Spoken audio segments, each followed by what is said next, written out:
मुंबईसह उपनगरात जोरदार पाऊस, लोकल संथ गतीने सकल भागात पाणी।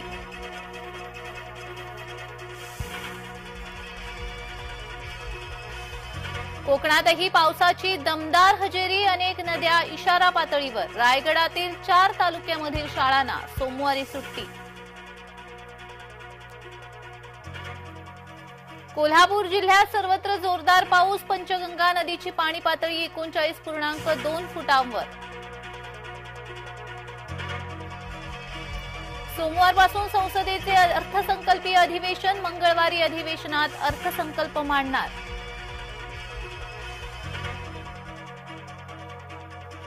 अमेरिकी निवडणुकीतून बायडेन हटले, राष्ट्रपतीपदासाठी कमला हॅरिस यांना समर्थन।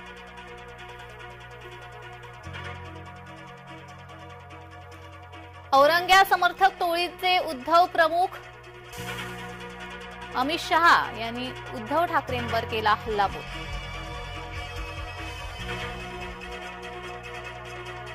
शरद पवार भ्रष्टाचाराचे सरदार, देशात पवारांनी भ्रष्टाचार रुजवला, अमित शहांचा शरद पवारांवर हल्लाबोल।